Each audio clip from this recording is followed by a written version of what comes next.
4. America. Interlude. What a brave new, free home for man, barren at first blush of structure, nor weight of hoary order holding down man's grasping greatness, or his exploration, or his purity, or his rapine and landlust, or his saving grace on savages, his saving grace of labor and capital, cultural treasures and cultural fetters, jarring treasures not soon grasped, but coming. Diseases spreading like wildfire over the prairie and through the islands and through the forests, and the beat of horse hooves on the land, and the clank of metal on bone, and at last the shot of guns rung out in the night of first ages, but not last night. Guns blare over the land and brighten the new world sky. New world, same as the old for long days, long era ere faces turn west. Facing east, the great ocean rift, a span of time and one of memory, but still only a divide and gulf of space and not yet of soul, not yet of mind. Time, by time, separate. The land shapes the new man, new world man. The land makes savage and astute, shrewd and quick. Pirates, conquest. Pilgrims, settlers. Settle down, settle. Never, never, never settle. Turmoil for a while, yet for a term. Sweeping grandeur of hands, men made hardy by an untamed land, and forts go up to shield the rear. The arrows come at our backs, so we build our forts up to guard our backs. Backlands, only outposts, hardly colonies yet, and the Indians, still a discovery yet, a mystery and a sin, and a question mark on old Europe, its faith, a note of interrogation, grave on its morals, its faith, self-restraint, a test, or a lesson, to grow up amid men who are doubtless young, men still in first ages, but good at it, and growing as fine plants undisturbed in their isolation, their land and half the world. But a wave was growing all the while, pressure and greed, because far horizons and hardy roving migrants, men crossed oceans, escaped, exiled, or thrown over.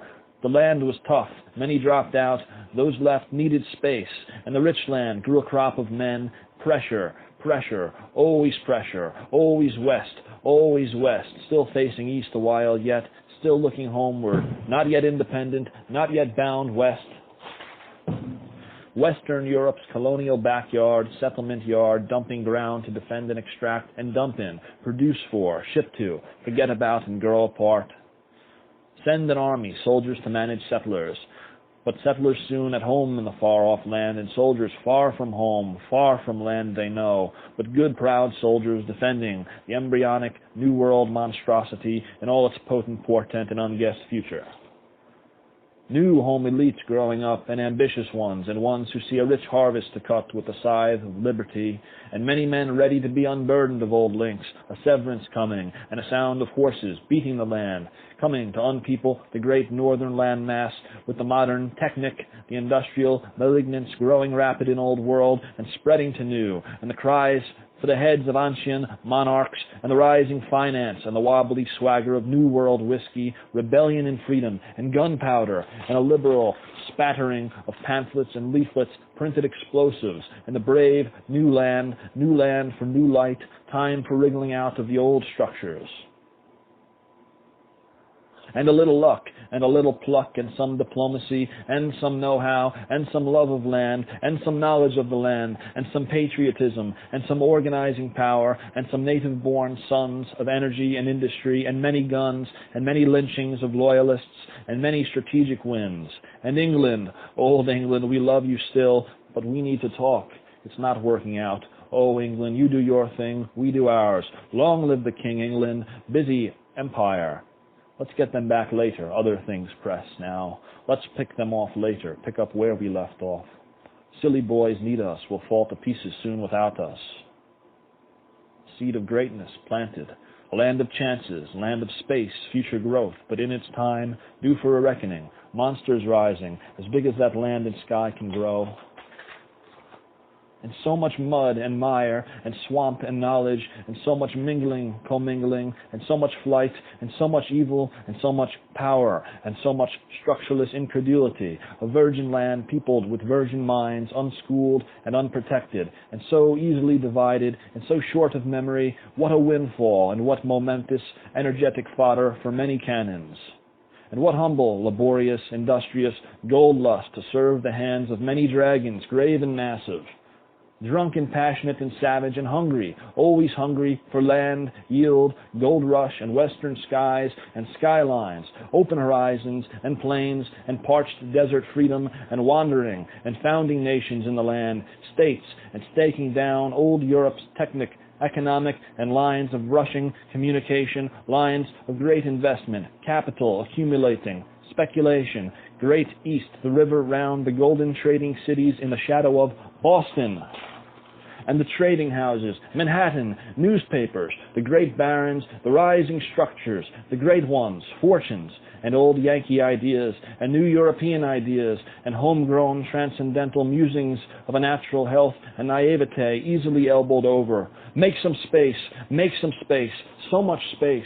The land fills up with many hungry ones, streaming, Europe crowded, teeming, knowing itself, discharging excess and explosive, empty hands, and America absorbing it all with a little indigestion only, and itself glomming up every stretch of green, nation-sized expanses spanning, displacing the native man, now on horseback and adept as a Mongol and rifle shot as a marksman, and now more American than when white skins washed up first on half the world's shores, all more American now. And the Yankee and the Dixie, brothers, enemies to the death? What a brother's quarrel that, what a war for bugles only and guns, no other sounds to serenade such a fratricide as that. A blood sacrifice, a huge burnt offering, a testing ground for the new technic and new grand battle lines and rapid-firing explosions and hack-off limbs, lots of new progress for medicine, surgery, strategy, killing pain, killing men, and binding up limbs and nations, scattered limbs, shattered limbs, and the march of progress, work, labor, freedom, slavery's end, the end of the paternal plantation, the end of masters, the beginning of another independence, and mobility, and inequality too, great accumulation, great mobility, a new division, a new era, a new iteration of American nation. New world, oblivious now. Facing west, oblivious of old world struggles, new and ugly, spiritual gall and ferment of the end of God, and the packing, crowding, whistling, extractive mutiny of wealth against the work, steam, pressure cooking, and arms upbuilding, amassing, and eyes greedy for colonies, all old world colonies, cool acquisition, new worlds spoken for, all, and dumping settlement and trading, dumping ground for finished somethings to sell the surplus. And gold, acquire gold, protect the industry, and blood and iron, and blood and unity, and cobble together great patriotic states of power, new ones, and gear up for battle. Last great thing to do now, and great blood tide of young to squander. Some send to America, others to explode in trenches, mines, and eat lead and steel, and tread, new tanks and birds in the sky, new sounds. But America knows not. She is too busy to care, acquisitively acquiring, working, breaking hand on labor, and erupting into wealth and families and new states, eating up all and absorbing all material. No spiritual crises for no material ones, and no idle, sophisticated, end-of-the-line, idling thinkers to tell them all is lost, all is lost. For American man, fast-paced, energetic, running, so much to gain, never long in one place, the mind is a treadmill of words of import. Today, newspapers, what's going on in the world? What a wild, wild western swirl of amazing sights and sounds, and drink it all down and eat it all up. I am America, but nobody believes in me. But I will believe in myself, and many will believe in me yet, and my energy will squeeze their lethargy, and my tautness of bow will whiz past their exhaustion and cold sweat, tired brow.